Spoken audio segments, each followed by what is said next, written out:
Hello student, JEE Main 2024 important topic series में आज हम लोग फिर से एनालाइज करने जा रहे हैं दो important chapters, biomolecules and practical organic chemistry. Practical chemistry मतलब पूरे प्रैक्टिकल केमिस्ट्री की बात करेंगे हम लोग, ऑर्गेनिक इंक्लूडिंग इनऑर्गेनिक केमिस्ट्री, जिसमें क्वालिटेटिव एनालिसिस भी इंक्लूडेड है। ठीक है, तो सबसे पहले हम लोग बायोमॉलिक्यूल्स की बात करते हैं। बायोमॉलिक्यूल्स एक ऐसा चैप्टर है ना, जो कि ऑर्गेनिक के सबसे एंड में आप पढ़ते हो, लेकिन इससे क्वेश्चन एस्योर्ड क्वेश्चंस होते हैं। चाहे हम जेई मेंस की बात कर लें या एडवांस की बात कर लें, दोनों में ही इससे क्वेश्चंस आते ही आते हैं। तो इस टॉपिक को बहुत अच्छे से आपको कर लेना है। और सबसे अच्छा जो सोर्स है इस टॉपिक का वो है एनसीईआरटी की बुक, है ना।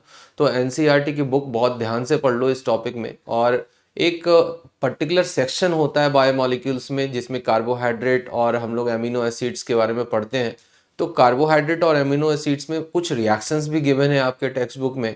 ठीक है, तो हमारा जो फोकस है वो रिएक्शन केमिस्ट्री पर ना होकर के स्ट्रक्चरल केमिस्ट्री पर होना चाहिए। स्ट्रक्चरल केमिस्ट्री कहने का मतलब ये होगा कि जैसे मोनोसैकेराइड पॉलीसैकेराइड्स के स्ट्रक्चर सबसे पहले आपको जो है वो लर्न करने हैं या फिर उसको समझना है ना, कि कौन सा स्ट्रक्चर जो है वो फ्यूरानोज होगा या पायरानोज होगा, या फिर उसके एनोमेरिक फॉर्म हम कैसे आइडेंटिफाई करते हैं, उसके एनेंसियोमर्स हम कैसे आइडेंटिफाई करते हैं।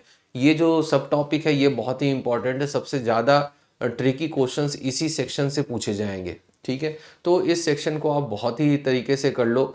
और इसके बाद जो रिएक्शन केमिस्ट्री की हम लोग बात करते हैं, तो रिएक्शन केमिस्ट्री में भी जो आपके रिएक्शंस हैं उनको इस तरह से आप पढ़ें जिससे कि स्ट्रक्चरल डिटर्मिनेशन में आपको हेल्प मिले। मतलब कि जैसे हम बात करें कि टॉलेंस टेस्ट या फेलिंग टेस्ट या फिर स्किप्स रिएजेंट के साथ टेस्ट, या फिर HNO3 के साथ ऑक्सीडेशन या ब्रोमीन के साथ ऑक्सीडेशन, या फिर HiO4 के साथ रिएक्शन। ठीक है, तो ये सारे रिएक्शन जो मैंने यहाँ पर पॉइंट आउट किए हैं, ये रिएक्शन बेसिकली कार्बोहाइड्रेट के स्ट्रक्चरल डिटर्मिनेशन में काम आते हैं।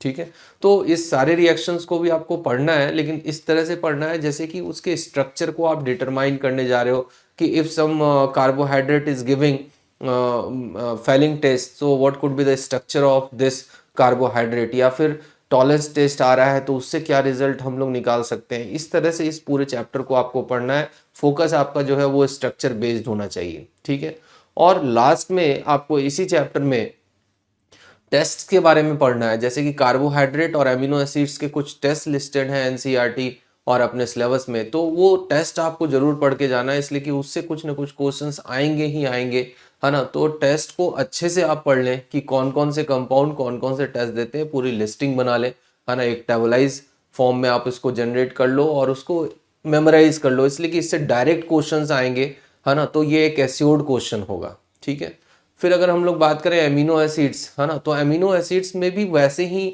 आपको स्ट्रक्चर बेस्ड क्वेश्चंस पढ़ने हैं, स्ट्रक्चर बेस्ड थ्योरी पढ़नी है। यानी कि यहाँ भी अगर आपको रिएक्शंस कहीं दिख रहे हैं तो रिएक्शन का मेन पर्पस ये होना चाहिए कि हम एमिनो एसिड के स्ट्रक्चर को डिटरमाइन कर पाएं। ठीक है ना। और जो आपके एनसीईआरटी में एमिनो एसिड्स की स्ट्रक्चर्स और उनके नेम लिस्टेड हैं, उसको पूरा ही पूरा पढ़ लेना है, पूरा ही याद कर लेना है ना। थोड़ा सा एब्सर्ड सा साउंड कर रहा हूँ मैं यहाँ पे आपको कि याद कर लेना है पूरे स्ट्रक्चर और नेम को, but I can assure you कि इस सेक्शन को अगर आपने कर लिया मेमोराइज तो आपका एक क्वेश्चन एश्योर्ड है जेईई मेन 2024 में। ठीक है, तो इसको आप अच्छे से कर लो। फिर हम चलते हैं प्रैक्टिकल केमिस्ट्री पर। प्रैक्टिकल केमिस्ट्री में दो पार्ट में मैं यहाँ पर कर रहा हूँ, एक तो ऑर्गेनिक और दूसरा इनऑर्गेनिक। ठीक है, तो ऑर्गेनिक केमिस्ट्री की अगर हम लोग बात करें तो हर चैप्टर में हम लोग कुछ ना कुछ टेस्ट पढ़ते हैं। जैसे हाइड्रोकार्बन में हम बात करें तो अनसेचुरेशन का टेस्ट पढ़ते हैं ब्रोमीन के साथ। अगर हम अल्कोहल की बात करें तो लुकास टेस्ट पढ़ते हैं। अगर हम लोग फिर नेक्स्ट मान लिया जाए कि एल्डिहाइड कीटोन में पहुंच जाए, वहाँ हम लोग फेलिंग टेस्ट पढ़ते हैं, टॉलेंस टेस्ट पढ़ते हैं। तो इस तरह के टेस्ट जो है हम लोग हर चैप्टर में कुछ ना कुछ पढ़ते हैं। उसको आप एक कलेक्टिव बना लो, कलेक्टिव टेबल उसका जनरेट कर लो। अगर आपके पास है पहले से टेबल तो ये बहुत अच्छी चीज़ होगी, है ना। और उसको एक बार पूरा थॉरो कर लो, क्योंकि हर चैप्टर में आपने ऑलरेडी पढ़ रखा है। हर चैप्टर में मैंने भी सब टॉपिक में ये सारे टेस्ट के नाम ले चुका हूँ मैं, है ना। तो इन सबको एक जगह कलेक्टिवली आप अरेंज करो अब, है ना, और वो आपके प्रैक्टिकल ऑर्गेनिक केमिस्ट्री की चीज़ हो जाएगी। इसके साथ साथ प्रैक्टिकल ऑर्गेनिक केमिस्ट्री में मैं कहूँगा कि जो डिटेक्शन ऑफ एलिमेंट्स है, ठीक है, either you can keep it in organic और इनऑर्गेनिक। ठीक है, तो डिटेक्शन ऑफ एलिमेंट में नाइट्रोजन का डिटेक्शन, ठीक है, और सल्फर का डिटेक्शन और हैलोजेंस का डिटेक्शन, ये 3 टेस्ट आप जरूर पढ़ लो, है ना, इससे क्वेश्चंस आएंगे ही आएंगे, ठीक है। फिर हम लोग बात करते हैं इनऑर्गेनिक में। इनऑर्गेनिक में क्वालिटेटिव एनालिसिस आपके सिलेबस में रिफ्लेक्ट हो रहा है, तो जिसमें कि 10 टोटल कैटायंस आपके लिस्टेड हैं और 8 एनायंस लिस्टेड हैं।